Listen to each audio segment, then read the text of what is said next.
നമസ്കാരം സുഹൃത്തുക്കളെ. നവഗ്രഹ സ്തോത്രം അതിൻ്റെ ഫലസിദ്ധി അറിഞ്ഞുകൊണ്ട് ചൊല്ലിക്കഴിഞ്ഞാലുള്ള അതിവിശേഷപ്പെട്ട ഗുണങ്ങളാണ് ഈ പറയുന്നത്. അതുകൂടാതെ നവഗ്രഹ സ്തോത്രം ചൊല്ലേണ്ട വിധവും നവഗ്രഹ സ്തോത്രവും ആണ് ഇത് പറയുന്നത്.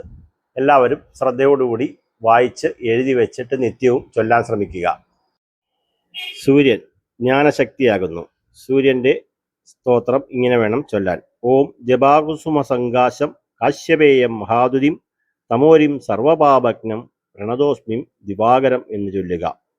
അടുത്തതായി ചന്ദ്രൻ സങ്കല്പശക്തിയാകുന്നു. ചന്ദ്രൻ ഓം ദതിശങ്ക തുഷാരാഭം ക്ഷീരോദാർണവ സംഭവം നമാമി ശശിനം സോമം ശംഭോർ മകുടഭൂഷണം എന്ന് ചൊല്ലുക.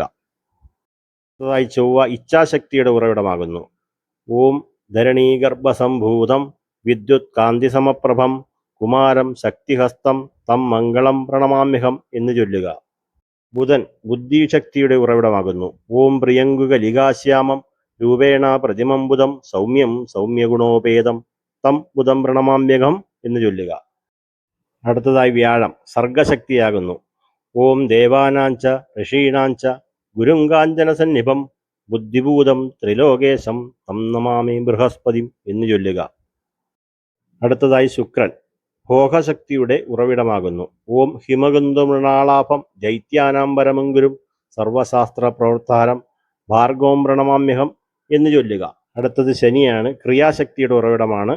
ഓം നീലാഞ്ജന സമാഭാസം രവിപുത്രം യമാഗ്രജം ഛായാമാർത്താണ്ഡ സംഭൂതം തം നമാമി ശനീശ്വരം എന്ന് വേണം ശനീശ്വര സ്തോത്രം ചൊല്ലേണ്ടത്.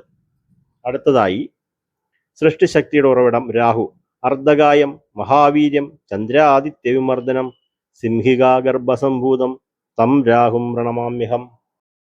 അടുത്തതായിട്ട് കേതു നിഗ്രഹശക്തിയുടെ ഉറവിടമാകുന്നു. ഓം പലാശപുഷ്പസങ്കാശം താരകാഗ്രഹമസ്തകം രൗദ്രാം രൗദ്രാത്മകം ഘോരം തം കേതും പ്രണമാമ്യഹം എന്ന് ചൊല്ലുക. നന്ദി, നമസ്കാരം.